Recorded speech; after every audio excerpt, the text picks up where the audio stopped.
Great. Welcome everyone to this episode of Startup Journey. We talk to entrepreneurs and try to know what drives them and understand what inspires them. I'm really excited to have today's guest with me. His name is Finn Thormeier. Finn dropped out of college in Germany, fundraised over $40,000 for a charity, traveling all over the country, suddenly decided to fly to New York without knowing anyone and documented the journey on social media. He has now built an audience of over 35,000 followers, averaging 1.2 million impressions every month. From the moment he dropped out of college, he had to figure out everything on his own. Pushing himself far beyond his comfort zone enabled him to travel to a foreign country, not knowing anyone, surrounding himself with an amazing group of people, and leveraging his online presence to create opportunity. So, Finn, we want to know more about you. Go ahead and introduce yourself again. Well, thank you so much for that intro. That pretty much sums up a lot of my what I've been doing. So I would say for the first 20 years of my life, I was your average person living an average life. I was content. I wasn't as happy as I could be, but it wasn't bad. It wasn't a bad life.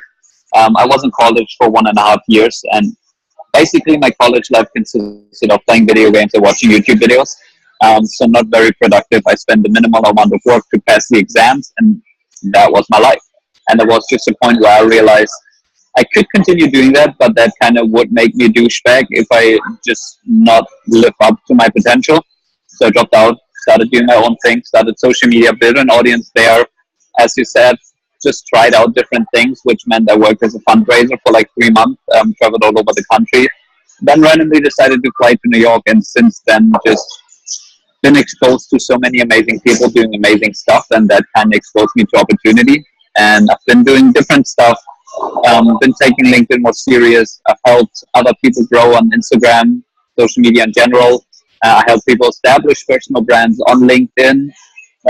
We manage a couple of people on social media to help them out with whatever they want to achieve as influencers and content creators.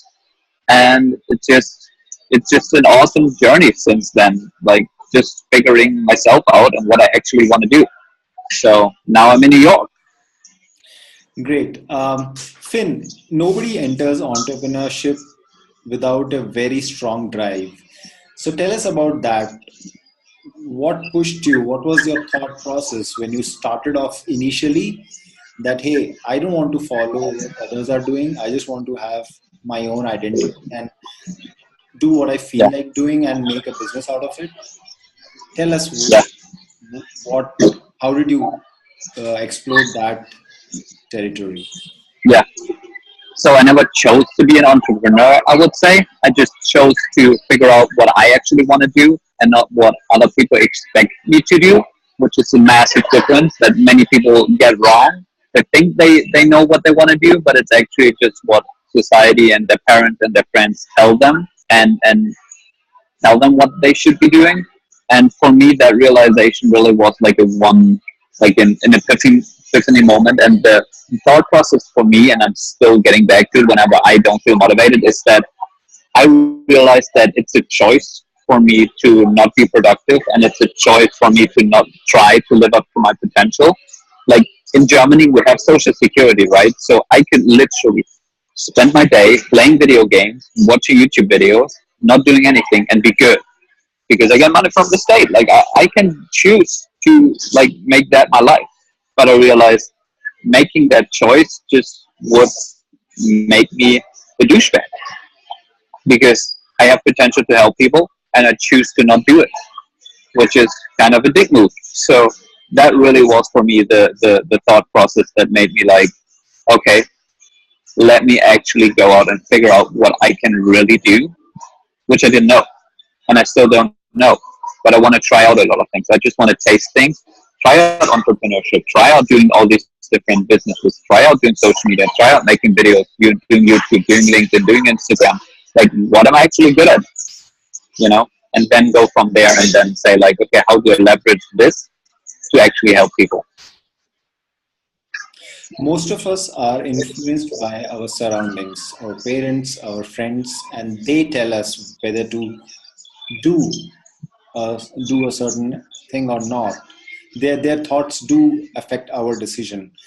Tell us, how did Yes. you cope up with that? How did you convince them? Yes, so I never really convinced them when I decided to drop out of college. It was never like a dropping out of college. I just stopped going to classes. For me, I was just like, there's better ways to use my time, so I'm just not gonna go to classes. I didn't tell my parents like when I first didn't go to classes anymore. Um, and then at some point, I think like a couple months later, I got them to sit down because I was not living at home anymore, so I could like they didn't know. um, then at some point I sat them down and I didn't ask whether I can drop out of college. I told them. Then I dropped out of college. Um, and I would say they in the beginning they thought, okay, he's in this space where he's gonna figure himself out. He's gonna like float for a bit, try some things, and then like maybe in 2 months or something, he's gonna go to a different college and study something else. But obviously, he's gonna go back to college because that's obviously the only thing you can do to become successful and have a career and make a living. Um, but I already knew that that's not gonna happen, and for me, it was like in the end, most of the time, your parents want you to be happy. And if they disagree with you dropping out of college or doing like YouTube or having a different job, it's usually because they think it's not going to make you happy. Because they think you need a college degree to get a good job. And only if you have a good job and a stable income, that's when you're going to be happy. But if you actually know what makes you happy, then you just do it. And then over time, you prove it to them. I mean, I'm living my life on Instagram, so my parents see what I'm doing day to day. They see all these amazing people I meet. They see how happy I am. And now they support me because that's what they care about. They just want me to be happy. And they now know that what I'm doing now is better for me than going to college. Great. So, tell us about the first paying client you got and how did you got that? Um, it was just by helping someone out because I wanted to help him out. And then he was like, that was really good. I want you to do more of this for me, and I'm gonna pay you for it. That's just what I did. I didn't even know that that was something that people wanted. I just helped someone grow their Instagram because I like the person and because I was like, I want to help you out grow. So let me do something for you. And he was very surprised at how well it worked. And I was surprised that he was surprised how well it worked because I didn't know that I was doing anything special. And then he was like, "Can you do more for it? And I'm going to pay you for it." And I said, "I'll take it." Great. So you volunteered and then people started knowing you about for what you do, right? Yeah, yeah. Okay. Uh, cool. How long you have been doing your own stuff? Like, if you can talk about the time duration and the numbers, maybe. So I dropped out of college April last year. Started my social media May last year. So now a year and 3 months, I guess. First couple of months were really just like me figuring it out because I didn't have any social media before that, so I didn't even know how to use Instagram. Started from zero. First couple of months were obviously family and friends. That's your first followers. Just did my own thing. It's pretty hard to prove a point to your parents when your followers are your friends and family, and no one else cares about it. But I just kept doing it and figuring it out and experimenting and just having an open mind of like what I could do. And so I think in January, December last year, January this year, I really like figured out how to grow on Instagram through leveraging Instagram story ads. And that's kind of when opportunities took off because then I also decided to come to New York shortly after, and people then were actually exposed to what I was doing. And because I was just doing my thing, I talked about what I cared about. I did what I thought was funny. Um, I posted whatever I thought was cool or interesting or and somehow that people approved that. and thought like this is actually fun or this is actually interesting, and that's when people reach out. So when you came to New York, how did you reach out to prospective clients? Not at all. I have a business in Germany, and it runs through that. But for me, in the beginning, it was just about meeting people. Like that's why I came to New York. I just wanted to expose myself to um, awesome people. So the first 2 months, I would say, I literally just spent meeting people and making friends. Like not prospect clients, but friends. Like just like saying hi to a lot of people, seeing who I'm vibing with, who I like, who likes me, and then going from there. Just so I can like, because I didn't know anyone, and the best way to start was making friends. So basically, you networked across New York and then made friends. Right. Yeah. Cool. Tell us a point in time in your last 1.5 years when you felt like this is not the right track. I may not go in the right direction, or I need to change or go back to the safer route of going and getting a job. And tell us about some instance where you felt like giving up. Yeah. Never. Um, Never really, because for me it's always about like for me there is no failure in getting a job again. Like I worked as a fundraiser, that was a job. I'm going back to Germany August 21st because my visa expires. Um, I might get a job then. Like for me, like it's not like it's just about doing what I want. And sometimes that means getting a job. Sometimes that means not getting a job and doing my own thing. Like I never thought that I'm gonna fail because I can change it. That's the good thing about making it about figuring it out, because you can't fail at figuring it out. If I would have said I'm gonna become an Instagram marketer, then you can fail because maybe you're not good at it. But if you make it about figuring out, then you're like, huh, I thought I'm good at Instagram marketing, but I'm not. Okay, cool. Doesn't matter. Let me try something else. Let's do video editing. Maybe I'm a good at video editor. Huh. I'm not good at that either. Okay, let me try something else. Like that's not a fail for me. That's just like learning about yourself and adapting along the way. Right. So you don't, nobody can, um, unless you give up. There are always possibilities, right? Yes, yes. Cool. So tell us about some mentors that you followed to study entrepreneurship, or some books you followed. Tell us about that. I really do not consume any content. Actually, if we get very specific, there's like one podcast I've been listening to lately, and that is the How to Scale, no, Masters of Scale by Reid Hoffman. Um, that's an amazing podcast. But besides that, I really don't consume any content. I don't read books. I don't listen to podcasts usually. For me, it's just learning by doing. That's the number one thing you can do. Trying out things, see how it works, trying to get better at it, hacking at it, using Google and YouTube and whatever resources you can use. And then one person that in New York kind of took me under his wing, his name is Willie Morris. He's an entrepreneur. He started and sold a company with Gary Vee. So he's established, he's done some cool project, and we're now together working on some stuff. He took me, as I said, under his wing. Like I'm following him around, learning from him, seeing what he's doing. So that definitely plays a role. But besides that, it's just by actually doing yourself and learning. Great.